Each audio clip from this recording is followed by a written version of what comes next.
Vishnu, story line ఏంటి మూవీకి సంబంధించి? అంటే ఏమేమి ఎలిమెంట్స్ మేము చూస్తాం? కామెడీ కనిపిస్తోంది, రొమాన్స్ కనిపించింది, ఇంకా ఏమేమి కనిపిస్తాయి? టార్చర్ కనిపిస్తుంది. అంటే ఒక టౌన్లో జరిగే స్టోరీ. టౌనిష్ బ్రెయిన్ అంటే నేను ఎక్కువ తక్కువ అని అనట్లేదు. సిటీస్లో మన ఆలోచనలు కొంచెం వేరేగా ఉంటాయి, బట్ టౌన్లోనే పుట్టి పెరిగినప్పుడు ఒక వాతావరణంలో ఉంటారనమాట. దానికే స్టిక్ ఆన్ అయ్యి క్యారెక్టరైజేషన్ ఇద్దరివి కూడా అలా రాసినవే.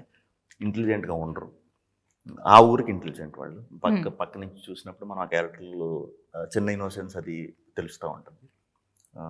ఈ జాతకాలు, ఈ న్యూమరాలజీలు ఇవన్నీ నమ్మే ఒక junior lecturer character. At the same time అమ్మాయిది కూడా లెక్చరర్ క్యారెక్టర్, వెరీ స్ట్రాంగ్. ఇది వీళ్ళిద్దరి మధ్యన లవ్ స్టోరీ కూడా చాలా డిఫరెంట్ ఉంటుంది. రెగ్యులర్ మనం చూసినట్టు ఉండదు, రెగ్యులర్ మాటలు ఉండవు, రెగ్యులర్ మీటింగ్స్ ఉండవు, అదో కొత్త స్టైల్ ఇది ఉంటుంది.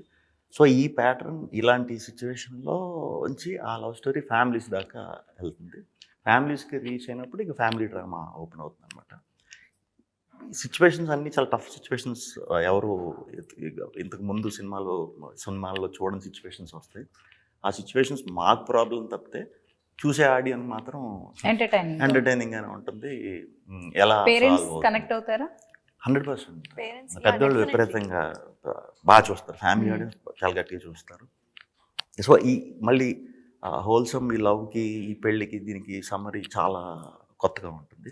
అదే మెయిన్ హార్ట్. థియేటర్ నుంచి బయటకు వెళ్ళిపోయే టైంకి ఒక సూపర్ ఫీల్తో మళ్ళీ నవ్వుకుంటా వెళ్ళిపోతారు. ఓకే, జెన్జీకి కనెక్ట్ అయ్యే ఎలిమెంట్స్ ఏ ఉన్నాయి ఈ లవ్ స్టోరీ. ఈ ఫస్ట్ హాఫ్ లవ్ ట్రాక్ అంతా కూడా జెన్జీస్కి గట్టిగా కనెక్ట్ అవుతాయి. మనీషా క్యారెక్టర్, విష్ణు క్యారెక్టర్ ని ఎలా ట్రీట్ చేస్తుంది అవన్నీ బాగా ఎంజాయ్ చేస్తారు. సో లెక్చరర్ కాబట్టేనా ఉడక గురించి లెసన్ చెప్తారు, వేడి అంతేనా? కనెక్షన్ అలానే ఉంటుందా? అది లేదు, ఇప్పుడు సినిమాటిక్ లాంగ్వేజ్ కాకుండా చాలా న్యాచురల్గా అందరికీ నచ్చే విధంగా చెప్పాలంటే బయట మాట్లాడుకునే మాటలే మనం ఎక్కడో వింటాం కదా, పడతాం. అవి చెప్పినప్పుడు ఈజీగా వెళ్ళిపోతాయి ఆడియన్స్లోకి. సో అలాంటి హానెస్ట్ డైలాగ్స్ సినిమా అంతా ఉంటాయి. హానెస్ట్ ఇన్ ద సెన్స్ మనం బయట వినే మాటలు. ఇప్పుడు పెరిగాను తింటే చలవంటారు, మనసు తాగితే వేడి చేస్తుంది అంటారు. సో ఇలాంటి మాటలు. అంటే మీ సినిమా ఓవరాల్ గా మనం టీజర్ ఓవరాల్ గా చూస్తే ఒక చాదస్తంగా అనిపిస్తుంది. ఆ క్యారెక్టర్ లో చాదస్తం ఎక్కువ ఉంటుందా? అది హీరోయిన్ ఇరిటేట్ చేసే విధంగా ఉంటుందా? నాకు ఉంటుంది చాదస్తం, ఆమెకి ఓ చాదస్తం. ఓకే, సో ఇద్దరివి సెపరేట్. సెపరేట్. ఓకే, మీకు ఎలా అనిపించింది?